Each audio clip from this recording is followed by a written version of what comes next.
The life-size reconstruction of the Welsh dinosaur can be seen perched on a rock behind me next to the museum's other dinosaurs in the Evolution of Wales gallery here at the National Museum for Wales. Well, it was a small dinosaur that lived 200 million years ago, somewhere around Penarth. It was a meat-eating dinosaur, so quite a fierce animal, and they might have hunted in packs or just as small family units, but it would have fed on the herbivores that also lived in the area, and possibly insects and shells, and it would have probably eaten anything it could find. And when people think of dinosaurs, they think instinctively of T-Rex, Velociraptor, that sort of thing, but to have our own Welsh dinosaur must be amazing for you as the curator of the museum.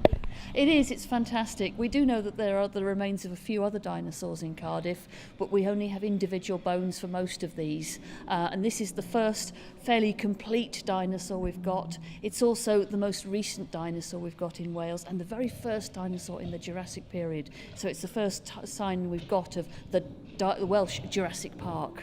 And the dinosaur was found in 2014, or the remains of. You had an early exhibit here, but now to have a full scale of a young version of the dinosaur must be exciting for you.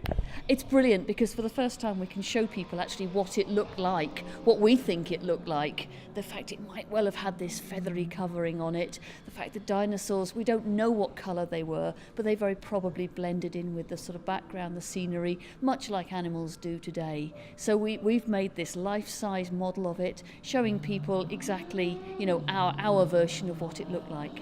And you're looking forward to bringing kids into primary schools to see their own Welsh dinosaur? We are, yeah, it's fantastic to see the enthusiasm people have for this model. It's great for the museum.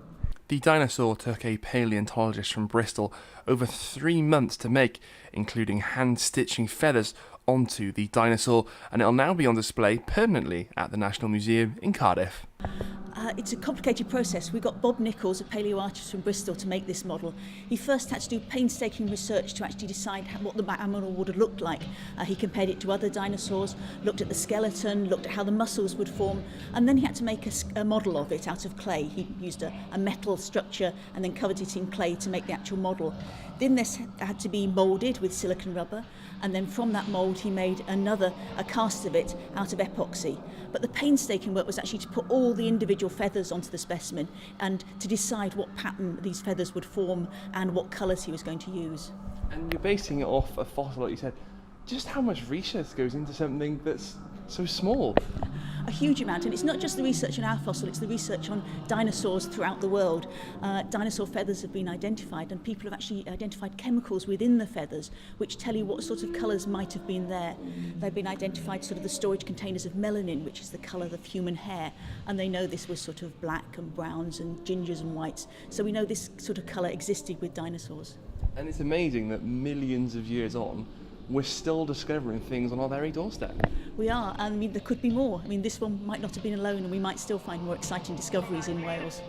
The first bones for the dinosaur were discovered in 2014 at Lavenrock Point in Penarth by brothers Nick and Rob Hannigan, and now you can see the full-size life model of the Welsh dinosaur as it's on permanent exhibit here at the National Museum for Wales.